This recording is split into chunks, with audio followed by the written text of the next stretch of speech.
नमस्कार दोस्तों, स्वागत है आपको स्टोरी हाउस चैनल में। दोस्तों, यह एक दुर्भाग्यपूर्ण घटना है।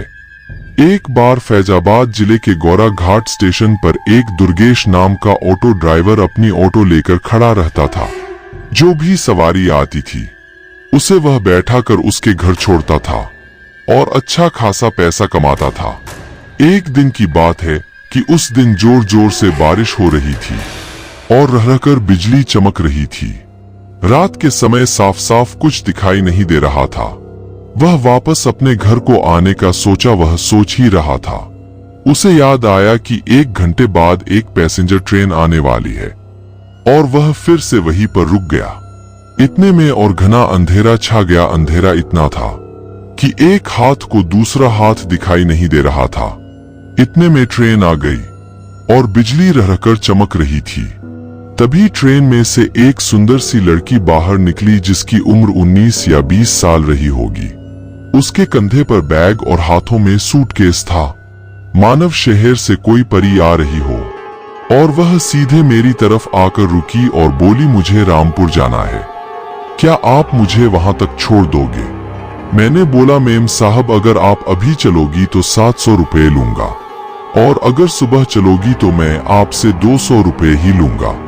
लड़की ने बोला, आप 700 रुपए ले लेना, लेकिन मुझे अभी ही मेरे घर पहुंचा दो। मैंने बोला, ठीक है, पहले 700 रुपए निकालो फिर ले चलूंगा। मेम साहब ने बोला, अभी तो मेरे पास सिर्फ 300 रुपए ही है, इसीलिए इसे ले लो और अपने घर पहुंचने के बाद आपको 400 रुपए और दे दूंगी। मैंने बोला, ठीक है।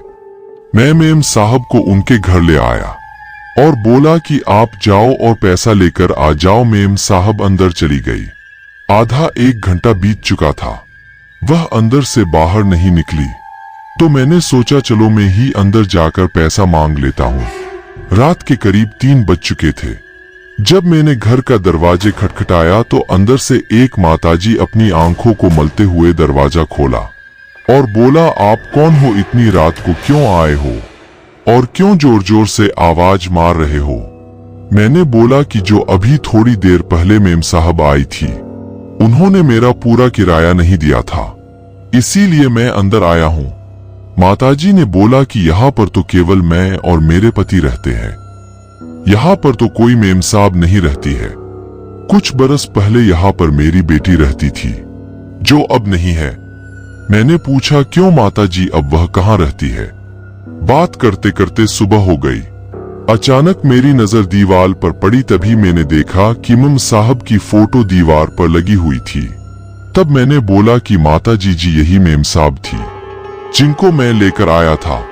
माताजी रोते रोते बोली, बेटा यह कैसे हो सकता है, क्योंकि यह तो 5 साल पहले ही ट्रेन के नीचे आकर कट गई थी, उसकी मृत्यु हो गई थी। तब तो मेरे होश उड़ गए और हाथ पैर ठंडे पड़ गए। मैंने बोला, मैं जाता हूँ, मुझे कोई पैसा नहीं चाहिए। और मैं जोर से दौड़ा और ऑटो रिक्शा तक आया। ऑटो में बैठकर ऑटो को जोर जोर से भगाने लगा।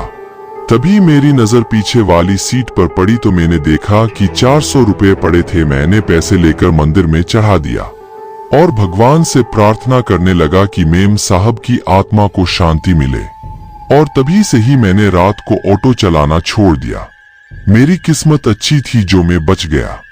दोस्तों, आपको यह कहानी कैसी लगी प्लीज हमें कमेंट करके जरूर बताएं। हमारी और भी वीडियो देखने के लिए वीडियो को लाइक और चैनल को सब्सक्राइब कर देना।